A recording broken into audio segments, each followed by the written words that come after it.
Welcome back to Newsmakers, where we meet and talk to people in the news. People running for office, elected officials, people doing things to change our life in a very newsworthy way. Elections are coming up. We watched the debate last night. That was pretty interesting.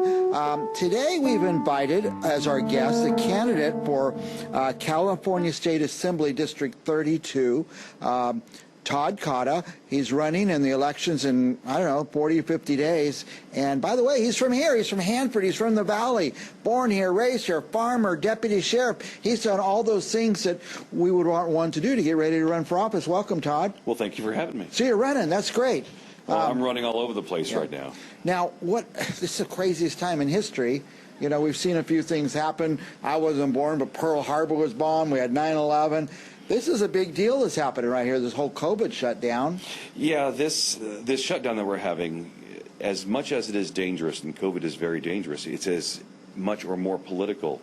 And when you see more and more that governors and states want to start opening states up after November 3rd. Yeah, that's a coincidental date, isn't it? Yeah, well, that's coincidental. Yeah. That's random. And I don't mean to devalue COVID. I'm being really careful. I don't want my parents to get it. They're in their 80s. But I just don't know people who have it. You know, you'd think 1 in 20 people you meet would have it. I've had a few friends of mine that have been exposed to it and believe they have had it. Yeah. And just had a rough day of coughing and some chest stuff. Yeah. You got to remember, the chances of death don't even start registering on the scale until you're over 65 years old with major medical conditions. Right. So it's illegal for the state to quarantine healthy people. Yeah. But yet they did it anyway. Quarantine is intended for people that are contagious or sick that could cause a spread, whether it's the plague or whether it's TB or whatever it might be. But to quarantine an entire population is unprecedented and has no place in America. When you say it that way, that's never happened before, I don't think. Never. Yeah. Healthy people, especially. Yes. Yeah. Now, economically, I can't imagine what, I served a little time in the legislature and on the city council, and I know where our money comes from. The state and the cities must be having a shortage of money. They can't just print money like the federal government. So, well, the federal government can print money, but then watch out for inflation and watch out for our debt. And we cannot continue these either QE or these payments for unemployment and for the $1,200 here and there. At some point, the country is going to go broke. Yeah. And right now, tax revenues are down for all the counties. Small businesses are failing at a rate of about 50% right now, and that is not acceptable. Yeah. People are going hungry. People are losing their families. Divorce rate is up. Suicide is up. All those things that we monitor to see whether we have a healthy society or not are going through the roof to show that we are very unhealthy right now, mentally, physically, and financially, and this has to stop. Yeah. If we didn't own the building here, we'd be gone in a month or two. Most businesses are that way. You don't have 6 months worth of rent sitting around to make up. So, I see we probably will see a lot of people not come back from this. Yes. So, what other issues? I mean, COVID is everybody's issue. What else is coming up that will affect the state legislature? Well, one of the big things looming right now is crime and homelessness. Those are huge, in my opinion, because everybody wants to say that Sacramento is painting this as the homeless crisis is a housing shortage and housing price crisis. And I couldn't disagree more. When in California has business prices and home prices been reasonable? Right. Honestly. Yeah. 100 years ago? Right. This is the state to live in, or it used to be the state to live in, and prices on houses have always been on the high side in America. So we didn't have this homeless problem before. No. So let's harken back to AB 109. Let's harken back to Prop 57 and Prop 47. The releasing of inmates, the decriminalization of drugs, the decriminalization of crime. Yeah, a lot of people still don't realize we did that. Oh, yes. Yeah, they decriminalize things. The Safe Schools and Neighborhood Act. Yeah. Let tens of thousands of prisoners out into That's our where neighborhoods. maybe a lot of these people are from. Yeah. The homeless people. Now, you're Hanford, beautiful, beautiful small town. I'm here in Fresno's Tower District. You see out our window behind us that we're in the Tower District. And these homeless people, they don't even want a home. They want their meth. My daughter last night was asking me about that, and my son and I were talking about homelessness, and you could give the average homeless person, you could give them an apartment furnished. Okay. They wouldn't use it. Right, they don't use it. Homelessness, number one factor is mental health, by far. And our state is woefully lacking in mental health services, and our insurance companies prefer big pharma when it comes to dealing with mental health rather than dealing with the core issues of mental health. And then you add the crime. If you, okay, let's just use Coca-Cola. If you lived in a state where Coca-Cola was expensive and the state right next door had Coca-Cola that was free, which state would you want to live in if you loved Coca-Cola? You'd go to that free state, yeah. So if you're a criminal in Arizona and you've been arrested 50 times, or you've been arrested and been in jail and you just can't do what you want to do in the crime world, oh, hey, let's just go next door. Right. Let's go to California because there is no more crime anymore. It's free to commit crime. Exactly. Yeah, wow. So we're sucking in all the criminals from the western states. A magnet for criminals. And then we're not dealing with the mental health issues that have to do with the homeless. So boom, we're 20% of all homeless in America right here. Right here. Well, let's say there's a woman with children, they hit hard times, they lose their home. That's what I think of homeless. And we do need a safety net for Absolutely. that. But all these people I see on the streets and camping on the streets, that's not those people. That is not those people. Yeah. So homelessness, crime, and I was going to ask you if you have a solution for homelessness, but you've already expressed that you got to find what's the source. Yes. And address that. The final thing that I'm really worried about in California is jobs itself. And my opponent has done two things to hurt jobs in the Valley. First was the farm labor bill that he voted for. That took the average farm worker $600 a month out of their budget. Wow. $600. $600 a month out of their budget, and it caused them to lose hours or get cut altogether because farmers couldn't afford to have them on for the normal hours they used to work. Right. So there's many farm labor families that are suffering because of the Farm Labor Act in California. And he was a big supporter of that. And a big problem with the Farm Labor Act was it used to be that you would work 6 days a week or 60 hours a week before you would go into overtime in farm labor. And the reason why that was there was because farm labor was seasonal. Right. So it allowed you to work a lot in those 3-month period or 4-month period, and then you would have to go find other work somewhere else. Right? Yes. The only way you can be exempted from that 60-hour rule is if your employees were to join the UFW. Wow. Yeah, we don't get this on our news. I open our newspaper. No. We don't get this kind of stuff that you're telling us about. Organized labor can negotiate that with their people, but a farmer can't make their people work those hours. Right. So, no, I'm tired. I'm tired of this double talk. I'm tired of them sneaking things in, trying to support big labor, and I just can't do it. I just can't do it. The second thing that he did with labor was he was a vote yes on AB 5, which is the gig law, the one that affected musicians, the one that affected lawn and garden people, handymen. Of course, it was talk show hosts. Talk show hosts. Yeah. It was meant for helping out Uber drivers who 4 out of 5 Uber drivers don't want Right. AB 5. Yeah. Is that But it was the little one squeaking the wheel that was up there complaining in Sacramento because they took a job that they weren't happy with their pay with. They can leave their job. Yep. If they're not happy with their pay and what their benefits are, leave the job. Don't sit there and try and wreck everybody else's world. Right. So now Prop 22 is coming up on the ballot. I was going to ask my next question. What should we be watching out on the ballot? Because you get those things, and they're long for the average person to figure those out. And some are very confusing, like the no bail rule. Right. The no bail one, I think it's 15 or one of those. If you see the one about bail, a yes vote on that approves SB 10, which was letting everybody go without bail.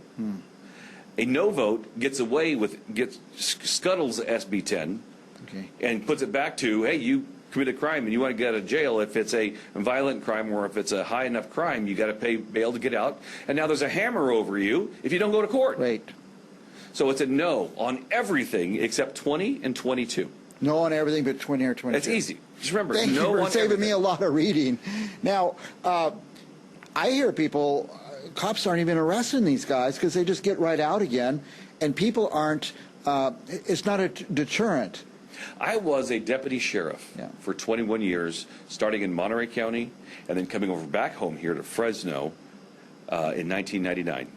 So from 1999 till 2016, I had a chance to work every single community in Fresno County. Love the guys there, loved my job, but it was time for me to move on when I opened my indoor range in Hanford. But I was working the night Prop 47 passed. Wow. The Fresno County Jail went from about 300 arrestees a day down to about 30 the next day. Wow. Because they say you can't arrest people for drugs. Right. You can't arrest people for theft.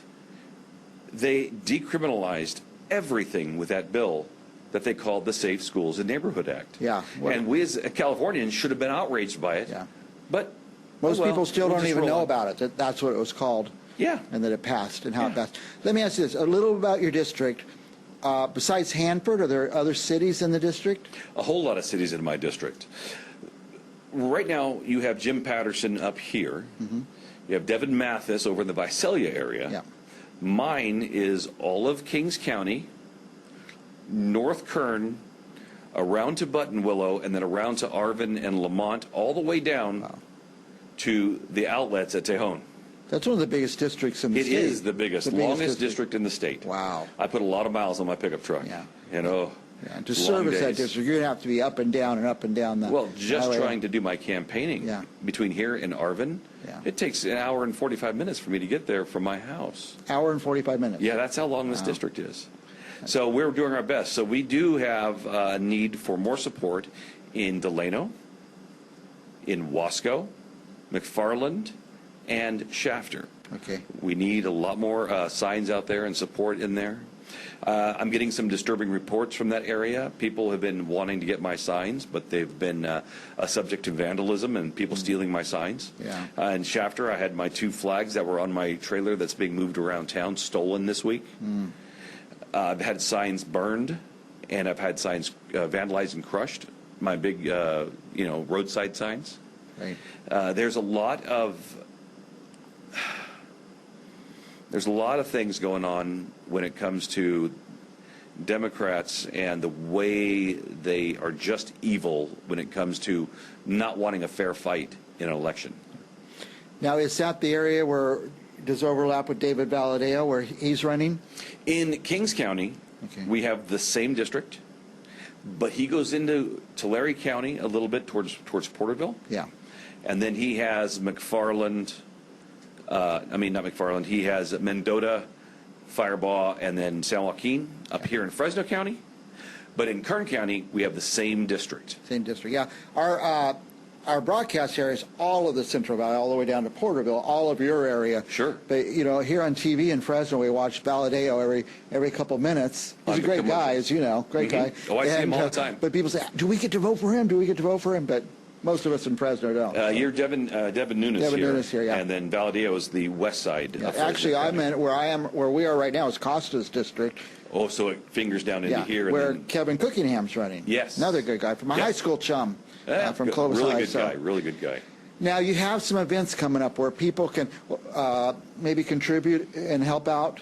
Absolutely. Get We involved. do have something really fun coming up. It's called the Night in Mumbai. I saw that. One of That my sounds fun. best friends, yes, that's it right there. Yeah. One of my best friends is Indian, and he's a doctor, and he is helping me have a dinner outside in a park, and it's going to be Asian Indian themed food, and we're going to have a violinist there, and we're going to have all kinds of things going on for activities.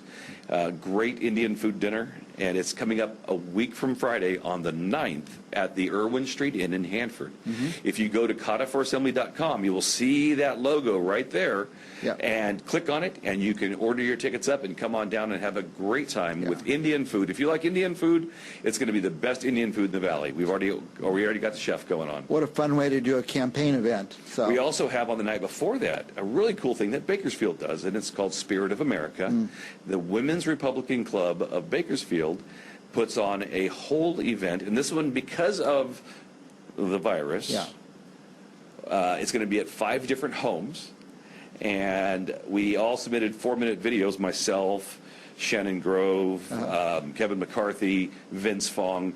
We all submitted videos, including city council members, and people will be in the homes watching the videos, while all of us candidates will be going from home to home to home to home to home to home to home, all the way around the city. It's going to be a lot of fun. Kind of a progressive party. That is another week coming up where I'm going to be in Bakersfield 4 times that week. Nice. Now, you mentioned your website. What if people are watching and say, I want to get involved? What did you say, Delano? What are the areas? Delano, Shafter, need some extra help Wasco, down there, McFarland, and then Arvin and Lamont, and then southeast Bakersfield off of 178 between that. And you need help in all those areas. So if somebody's down there. You know, in Kings County, I got 60%. Yeah. Down there, I got 35%. You're strong in Kings. Yeah. I'm strong. Everybody knows me in Kings So County. if somebody wants to get involved, maybe helping signs, going door to door, coming to an event, they could go to that website. What was it? CottaForAssembly.com. Yeah. Also, we are working on we need a very direct radio ad campaign in English and in Spanish to go to the areas of the North Kern so people can get introduced to me. Nice. I just received endorsements from the Hanford Police Association. Wow. I got more endorsements coming up. I'm working my best to, because I was a deputy sheriff, I really want to defend the law enforcement. I want to be able to be an advocate for them up in Sacramento and prevent things from happening that they're doing to try and limit the scope and what cops can do. But honestly, money right now is so important. My opponent is an 8-year incumbent, and he has PAC money. He's got the money. That just keeps rolling in for him, and I've only raised about 10% of what he can do. But I am ready for the fight, and I've been down there a lot. Well, let's make up for it with workers and people volunteer. And if you don't have a lot of money to give, I was always in that situation. I went out, I go door to door for candidates and put up signs and do what I can. But the CottaForAssembly.com, is that Cotta, F-O-R? Go ahead. Yeah, C-O-T-T-A, F-O-R, assembly.com. Right. And you know what? I thought I'd look up Todd right before, I had to talk to him. So I just put Todd Cotta in the Google search, and I found everything I needed, your website, that Indian event, and ways to get involved. So just type Todd Cotta into your Google search, and you'll have everything you need to know about Todd. A whole lot of information out there. So how many more days? Oh, stop questions, like 40 days or 50 days or something. I've lost count of the days. What I do know is next Wednesday the ballots go out. Okay, so it'll be about a month out. And then we have November 3rd coming up, which is a month now and 3 days. Yeah. So 34 days now. Do you see the votes all happening, way before Election Day, like starting next week? They'll be voting next week. That's why we're doing as much as we can right now before. It was unfortunate because they moved up the primary from June to March. I got in January, so I only had 2 months to get ready for that. And now they've moved up the election from November 3rd to October 9th. Yeah. So now I'm in election mode now from the 9th all the way through the 3rd, not just waiting for the 3rd, and hopefully we'll get some results as that comes through, because in my county and in my area, I think they'll have a good grasp. I think the problems we're going to have in California when it comes to counting the ballots, especially presidential ballots, is going to be Los Angeles, Santa Clara, and San Francisco, and Sacramento. Well, I've heard this said, and I'll say it about myself. I sent my daughter 3 birthday cards 1 week apart to New York City. Yep. U.S. mail, mailed them at the post office. She got 1 out of the 3. So I hear people saying, I'm not going to put my ballot in the mail. I want to go put it in a drop box or right to the elections department. We have 4 drop boxes in Kings County that I know of, 2 in Lemoore, 4 in Hanford, 1 in Avenel, and 1 in Corcoran. I just don't trust those things. They look like they're very frail. They do. And somebody can go through with their truck or car and ram it and take everything. Yeah. For me, I will be taking mine straight to the elections office where they have a box inside and dropping it in the box. Yeah. You want to be sure it gets there. I'm not saying the mail won't get it there. Maybe if you mail it a month in advance, you have a better chance than... I miss mail from my office all the time. I always get these, every once in a while I'll get a late notice from one of my creditors saying, hey, I never got the mail. Yeah. I'd like to be able to pay you if I knew it was coming. Right. And so the mail system it's a good system. It really is for the amount of mail that they do and what they lose. But coming up for this election, it's going to put a strain on it. And everybody was complaining that Trump was selling machines and trying to stop the election. Those machines have not been operational that he was selling for years, close to 10 years, because we are at 50% of mail that we used to have back in the 90s now. So we have these big distribution centers with half of the building not even being used because there's no more snail mail anymore. Right. But yet, give the opposition an inch, and they will turn it into a nuclear bomb. Yeah. Well, probably be safe to mail. I'm going to take mine in. But whatever you do, get it in. If you are, Todd is Republican, but he's for everyone. If you're Republican, Democrat, Independent, Green Party, and you want to vote for Todd, you're welcome to do that. But just get your ballot in, get it in early. I just have a different philosophy on how this state could be better. And I don't believe getting pedophiles more rights. I don't believe in trying to make pedophilia a sexual orientation. I think that is destructive. Our children must be protected. I don't care if you're a Democrat, a Libertarian, Green, or whatever you are. Our children are our most precious resources.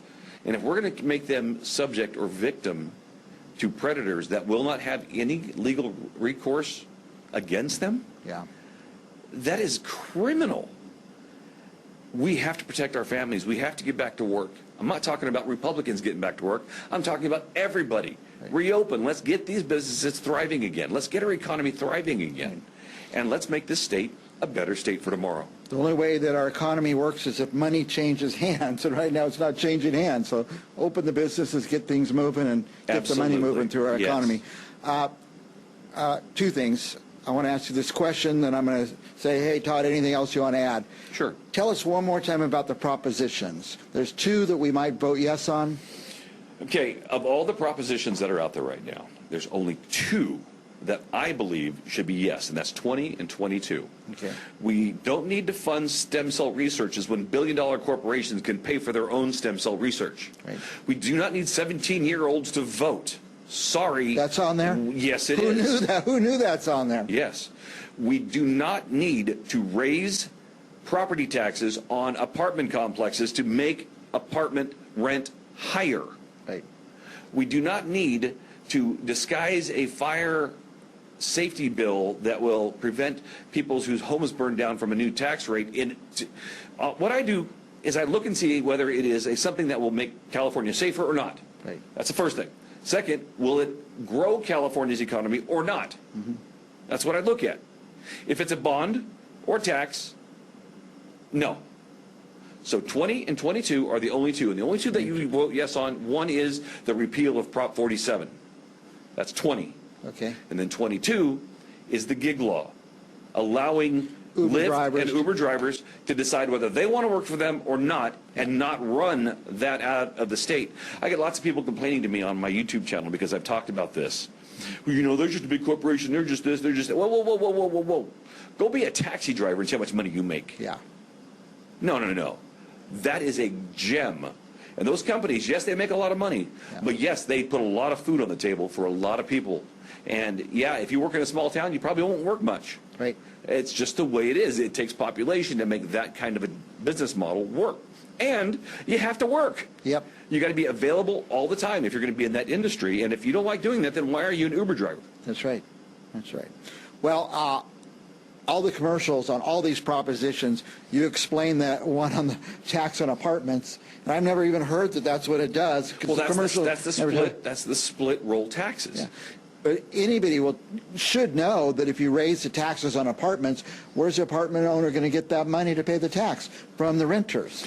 If you raise the taxes on a grocery store, you know, it's mom and pop, like right across the street here. Yeah. If you raise the taxes on that place, they have to turn around and put that money on the food they sell. That's right. They have no choice. Raising taxes does not help anybody.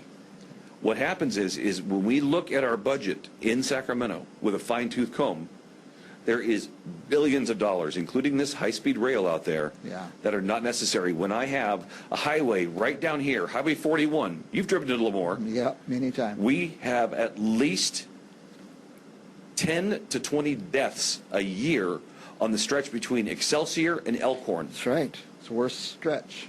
Yeah. And why did they stop building it? I'm not sure. They have purchased the land. So now we need to finish that to save lives. But no, we're funneling half of our gas tax money over to this high-speed rail over here. And we cannot have that. So one of my objectives, and I'm telling you right now, Jim Patterson, when we get to Sacramento together, we're going to team up and we're going to get the money to finish 41 so people stop dying. Right.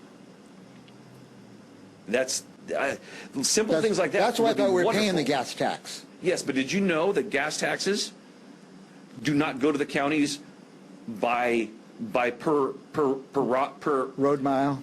Per road mile or per population? No, they don't. No. If Fresno County wants road tax money, they have to come up with 50% of the cost of the road before the gas tax money gets funneled in. Yeah. Fresno has a lot more money than Kings County. They don't have extra money for major road improvements. Right. They don't. Kings County pays the same gas tax you pay up here, that's right. And we get nothing of it. That's right. Is that equal representation it is with not. taxation? Listen, we are out of time, Todd. You got about 20 seconds. Last thing to say, go to Todd. CottaForAssembly.com, right there at the bottom of the screen.